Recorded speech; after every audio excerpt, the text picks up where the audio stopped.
नमस्कार दोस्तों, आज हम बात करने वाले हैं इस वीडियो में दानवीर कर्ण के बारे में। जी हाँ, उनके अनसॉल्व्ड स्टोरी को हम समझाने वाले हैं आपको पूरे विस्तार से। तो हम बात कर लेते हैं कि कर्ण था कौन। कर्ण कुंती माता का पुत्र था। तो कुंती माता थी कर्ण की माँ, यानी पूरे पांडवों की माँ। तो कुंती माता दुर्वासा ऋषि की पूजा करती है और दुर्वासा ऋषि इनसे प्रसन्न होकर इन्हें एक आशीर्वाद देते हैं कि तुम जब चाहोगी तब किसी भी देवता को अपने पास बुला सकोगी। कुंती माता के मन में एक दिन जिज्ञासा उत्पन्न हुई, तो उन्होंने सूर्य भगवान को याद किया और सूर्य भगवान उनके सामने प्रकट हो गए।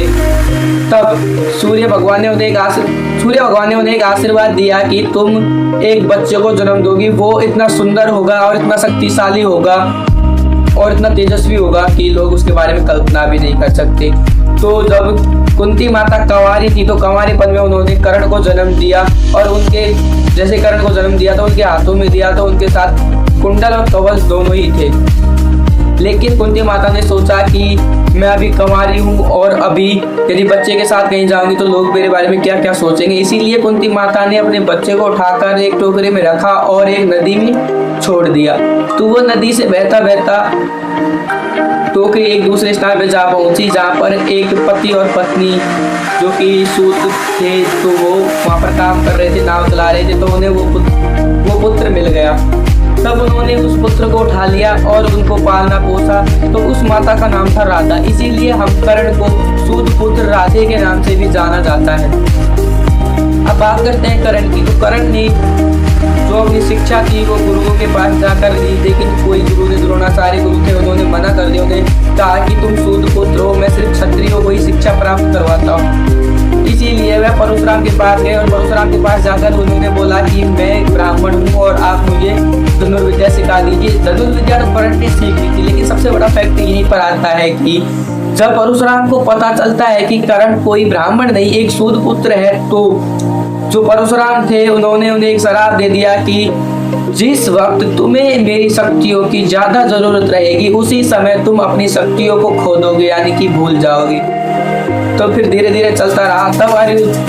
तब कर्ण मिला दुर्योधन से और दुर्योधन का एक मित्र बन गया।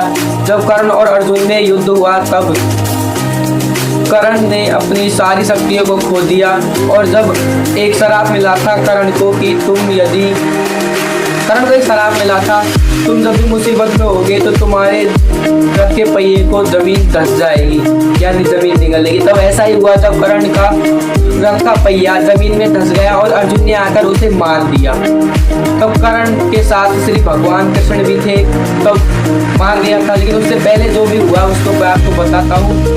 जब कर्ण और अर्जुन के बीच में युद्ध चल रहा था तब अर्जुन ने कर्ण के रथ को 5 हाथ पीछे खिसका दिया अपने तीर से। लेकिन कर्ण जो था उसने अर्जुन के हाथ को सिर्फ 2.5 हाथ ही खिसकाया। लेकिन श्री कृष्ण भगवान ने कर्ण की इतनी तारीफ की कि अर्जुन भी यह सोचने पड़ गया कि क्या भगवान, मैं तो उसके रथ को 5 हाथ पीछे खिसका रहा हूँ, लेकिन वो तो मेरे हाथ को 2.5 हाथ पीछे खिसका रहा है, इसी पर तुम उसकी प्रशंसा कर रहे हो।